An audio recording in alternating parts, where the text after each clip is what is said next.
Welcome to Lab 4, Oscillations. The purpose of this experiment is to observe and analyze the motion of a mass oscillating vertically in an arc on a spring. Using our analysis, we will also create a computational model showing both the experiment and model values. Some of the physics principles and formulas that have been used in this experiment are as follows. Newton's second law, or the momentum principle, which states that the F net is equal to rate of change of momentum.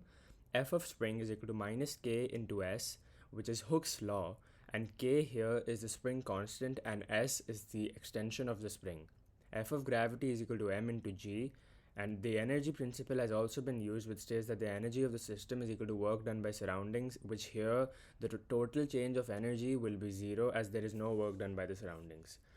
Also, we can see that these are the formulas that have been used to calculate the different types of energies. We will also be using the velocity update and the position update formula, which can be derived from Newton's second law. Our experimental version has been predicted through this tracker program. Now we can view the calculated or observed values which I have obtained from the experiment. The mass of the object is 0.402 kgs. The time period which we have obtained from the tracker program is 1.587 seconds, and the formula for the time period of the oscillation is 2 into pi multiplied by the square root of mass divided by the spring constant. The spring constant can then be calculated, which comes out to be approximately 6.64 newtons per meter.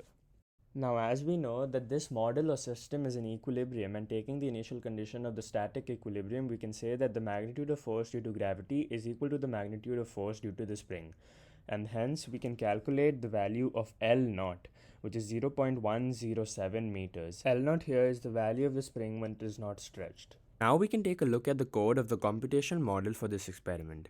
Here we can see that the mass of the ball is 0.402 kgs and the initial position and velocity of the ball have been mentioned.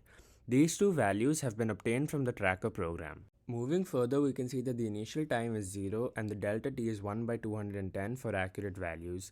Now these are a few formulas that we have used in this experiment to calculate the values. Here we can see the calculation loop or the while loop, which has been used to perform all the calculations. 9.429 seconds is the total time of the experiment which has been obtained from the tracker program. All the formulas used here are very important for calculating all the values. The velocity update and the position update formula have been derived from Newton's second law and have been used to calculate the position of the x and the y values of the object. Some of the major purposes of this experiment and the calculation loop include verifying the energy principle and predicting the motion of the object. Here we can see that the total energy is equal to the sum of the potential energy and the kinetic energy.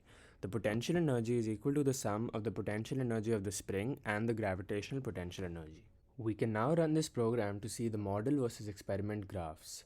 The model graph is represented by the computational model and the experiment graph is represented by the values obtained by the tracker program.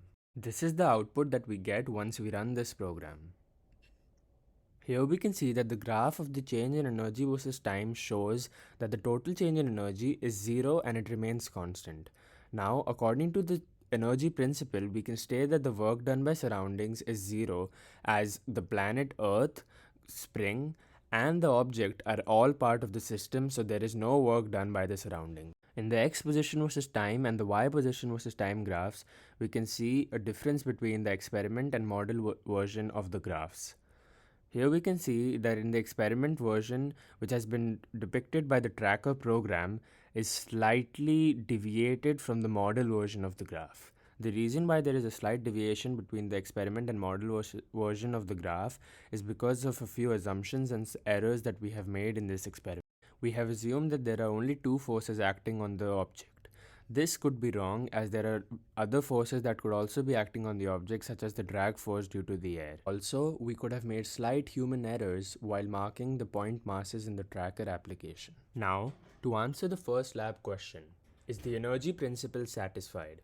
Previously, we stated that the system consists of the earth, the spring, and the object. This means that there is no work done by the surroundings, and hence the work done by the surroundings should be equal to 0.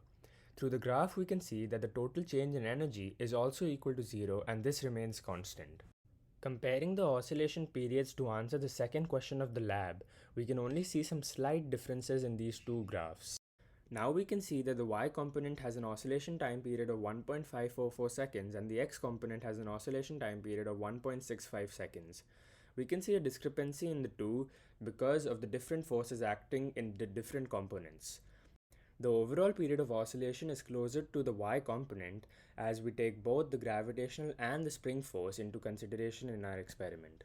In conclusion, we can state that the energy principle is satisfied in an experiment involving such an oscillation as the work done by the surrounding is equal to the total change in energy of the system. We were also able to predict the motion of the object using the momentum principle. Thank you for watching.